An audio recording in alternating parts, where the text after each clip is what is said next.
From the Bhagavad Gita, as it is, second chapter, text number 17, given by His Divine Grace, A.C.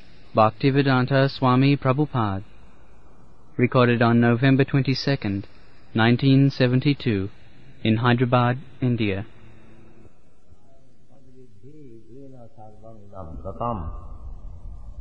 Vinasam abhyasya asya na kashchit kartum arhati. So, the distinction between the living soul and the dead body, anyone can perceive. What is the distinction between a living body and the dead body?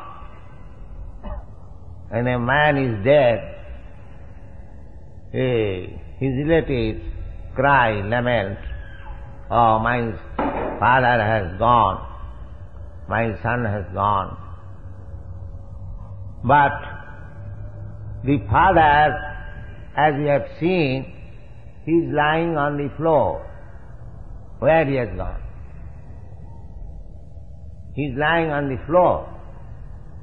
Why you are crying? "Oh, my father has gone away." That means the person who has gone away, who has left this body, you have never seen. You have seen this body. So the body is lying there, and why you are crying? "My father has gone away." So, any intelligent man can understand that the real father within the body was a different thing.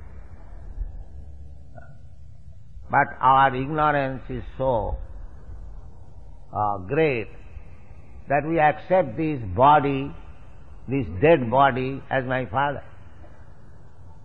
This body is not only dead now, it was always dead. Because the living soul was there within this dead body, it was moving. This is the fact. Just like a nice motor car is running, but when the driver is not there, the motor is lying there idle. If one identifies with the motor car, the driver of the car, that is foolishness. Jasyatma buddhi kunapeti dhatuke. Anyone who is identifying this dead body or this material body, which is a composition of three dhatuka, kapha, pitta, vayu, some blood, flesh, and some secretion, and some bones. If anyone identifies this self with this lump of matter, then he is described as no better than cow and ass. Jasyatma buddhi kunapeti dhatuke sadhik kalatra disubhoma ijjadhi jatirtha buddhi salilena karhichi janesu avignesu saiva gopha. So, at the present moment especially, this ignorance is there always in the material world, that one is identifying this material body with the real self. The self, the soul is different. It is not this material body. But our modern education, everything, advancement of knowledge, philosophy, everything, on the basis of, on this wrong conception of life.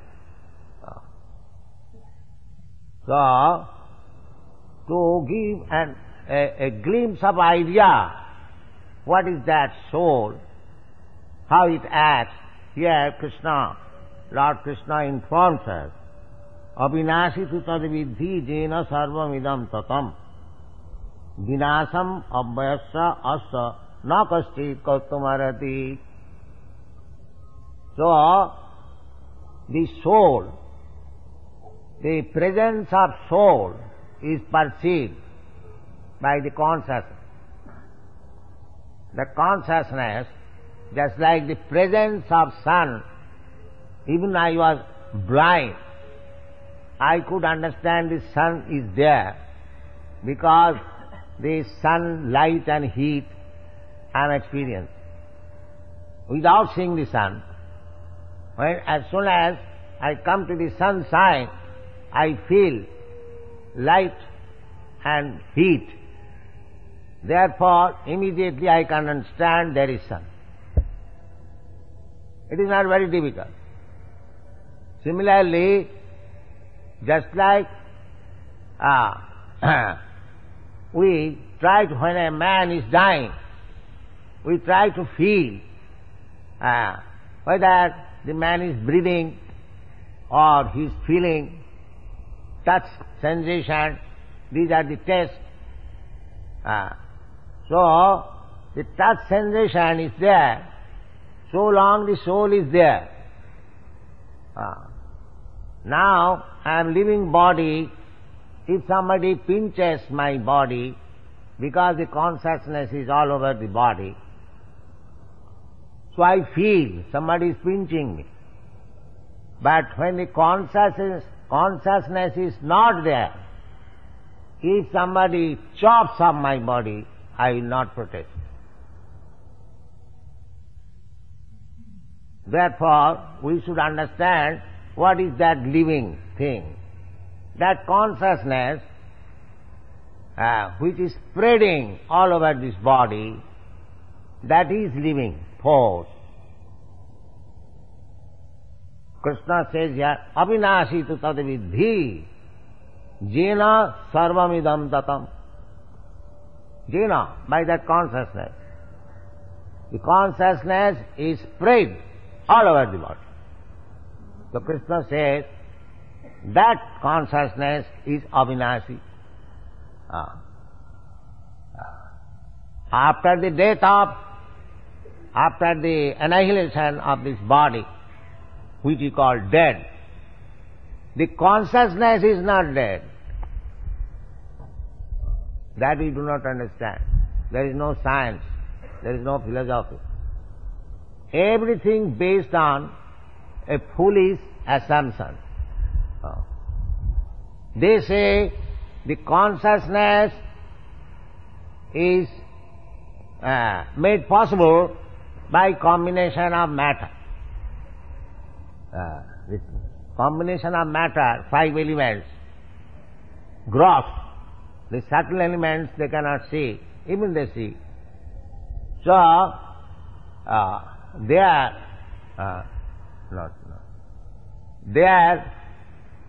proposition is that this consciousness is a symptom of combination of matter. That is Buddhist philosophy. They do not accept the existence of soul. The consciousness is a combination of matter. But if it is a fact, then why don't you, if some matter is lacking, why don't you bring that matter or chemical and inject in the dead body and make it again conscious? Why it is not possible? What is your argument? If you say consciousness is combination of matter, just like our motor car is being driven. So, when the petrol is finished, matter, because motor car running means combination of matter, some machine made of matter and some oil acting, so it is running. Of course the driver is there, that foolish person, they do not understand. A simply combination of matter will not act. There must be a driver, a living person, then the motor car will go. So, supposing the combination of matter, that the petrol is finished, so we can bring petrol, again the motor runs.